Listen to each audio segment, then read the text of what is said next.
সিয়াম শোনো, তুমি তো জানো যে আমাদের পিতামাতা অনেক আগে মারা গিয়েছে। হ্যাঁ, পিতামাতা মারা যাওয়ার আগে একটা কথা বলে গেছে যে আমি তোমাকে যেন সুন্দর মতন যেন মানুষ করতে পারি ভাই। হ্যাঁ, এখন আমি চাই তুমি যেন মানুষের সেবা করতে পারো, এই জন্য তো আমি চাই যে তুমি যেন ডক্টর হও। পারবে না ভাই? হ্যাঁ। যে আল্লাহ তাআলা তোমাকে ডক্টর বানায়, আর একটু মন দিয়ে পড়াশোনা করো। হ্যাঁ, স্কুলে কারোর সাথে দুষ্টামি করো না ভাই, ঠিক আছে ভাই? চলো। বাংলাদেশের কথা হলো, আরে আসতে তো মনে হয় একটু দেরি। আরে বৃষ্টির সময় একটু খেলা। ওয়েট করি। হ্যাঁ, ওয়েট করি।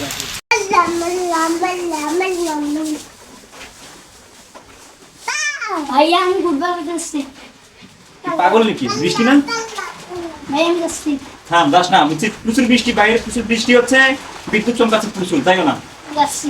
এই সিয়াম, ভাই গেলাম। যাইও না সিয়াম। দাঁড়া সিয়াম। সিয়াম, ভাই যাস না ভাই।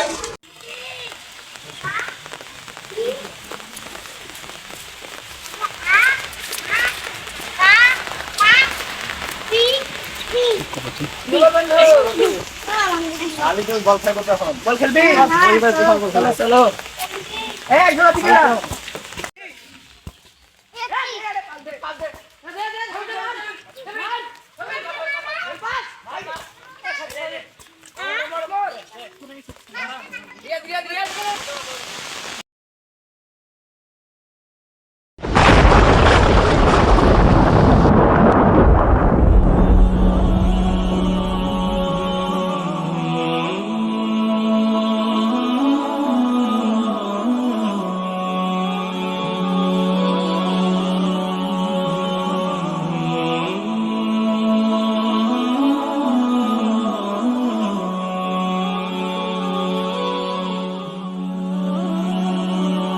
ভাইয়া বাড়ি যাচ্ছে? ভাই এটা কোন দাদারি? কি হয়েছে ভাইয়া? ভাই আপনার ভাইয়া সিএম না ওখানে সরপুরে মারা গেছে। কি? আমার কি?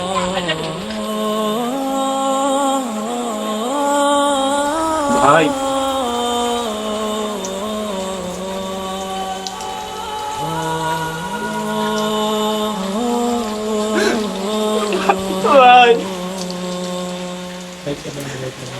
ভাই আসবেন না ভাই।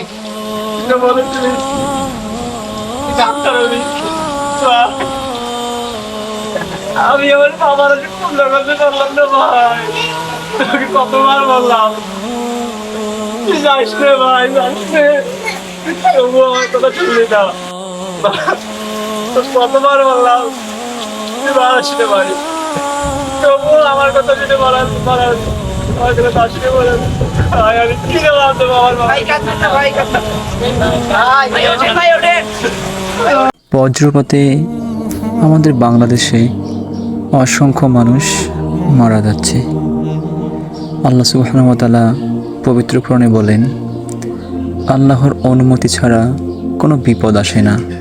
আর যে ব্যক্তি আল্লাহর প্রতি বিশ্বাস রাখে, আল্লাহ তার অন্তরকে সঠিক পথে পরিচালিত করেন। এক হাদিসে রাসূল সাল্লাল্লাহু আলাইহি ওয়াসাল্লাম বলেছেন, যে ব্যক্তি পানিতে ডুবে মারা যায়, আগুনে পুড়ে মারা যায় বা প্রাকৃতিক দুর্যোগে মারা যায়, তারা শহীদ হিসেবে গণ্য হবে। সহিহ মুসলিম। তাই বজ্রপাতে মৃত ব্যক্তির মৃত্যু আল্লাহর ইচ্ছায় ঘটেছে এবং তাদের জন্য আল্লাহর নিকট ক্ষমা ও মাগফিরাত প্রার্থনা করা উচিত।